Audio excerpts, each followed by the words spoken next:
Hello guys, welcome to our YouTube channel success Guru.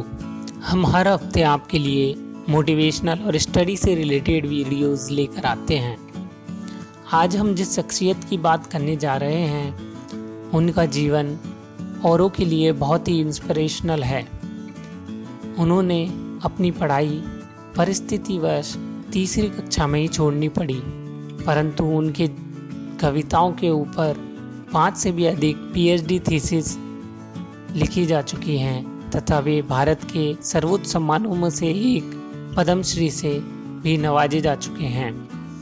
हम बात कर रहे हैं उड़ीसा की कौशली भाषा के कवि हलधर नाग जी के बारे में, जिन्होंने कई कविताएं तथा 20 से भी अधिक महाकाव्य लिखे हैं तथा उनके इस क्षेत्र में कार्य के लिए उन्हें पद्मश्री से भी नवाजा जा चुका है। उनके जीवन बहुत ही संघर्ष तथा इंस्पिरेशन से भरा हुआ है। आइए जानते हैं उनके जीवन के बारे में। उनका जन्म उड़ीसा राज्य के एक छोटे से गांव में हुआ और उन्होंने कम उम्र में ही अपने पिता को खो दिया, जिसके कारण उन्हें परिवार के पालन पोषण के लिए अपनी पढ़ाई तीसरी कक्षा में ही छोड़नी पड़ी तथा बाद में एक मिठाई की दुकान में उन्हें बर्तन तक मांजने पड़े। बाद में गांव के प्रधान की मदद से उन्हें उच्च विद्यालय में एक कुक की नौकरी मिल गई तथा वे वहां पर 10 वर्षों से अधिक तक काम करते रहे तथा पास में ही एक स्टेशनरी की दुकान खोल ली, जिससे वे अपने परिवार का पालन पोषण करते थे।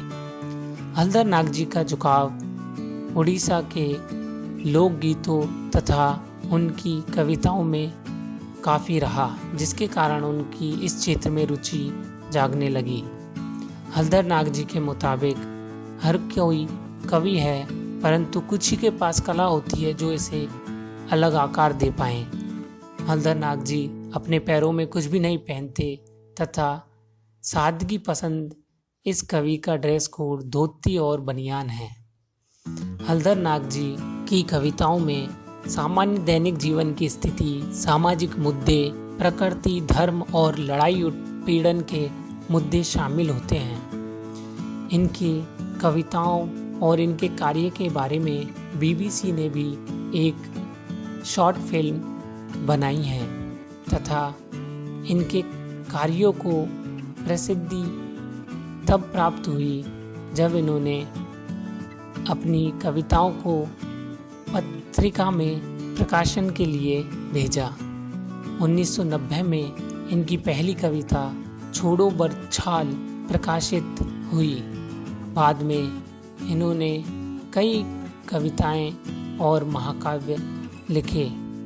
उनकी कविताओं को कई विद्वानों ने अपने पीएचडी के शोध का विषय बनाया तथा अब उन्हें सबलपुरी विश्वविद्यालय ने भी एक हलधर ग्रंथावली नामक पुस्तक में संकलित करके यूनिवर्सिटी में सिलेबस में रखा है। उन्हें 2016-17 में अपने राष्ट्रपति प्रणब मुखर्जी द्वारा पद्मश्री भी प्राप्त हुआ। हलधर नाग जी के करीबी बताते हैं कि जो उन्होंने लिखा है वह सब कुछ उन्हें याद रहता है। आप केवल नाम और विषय का उल्लेख कर दीजिए, वे बिना कुछ भूले सारी कविताएं सुना देंगे। प्रसिद्धि प्राप्त होने के बाद हलधर नाग जी अब आसपास के क्षेत्रों में अपनी कविताएं सुनाने जाते हैं तथा अपने कार्य और कौशली भाषा को बाकी के क्षेत्रों में फैला रहे हैं तथा युवाओं के लिए एक इंस्पिरेशन बनते जा रहे हैं।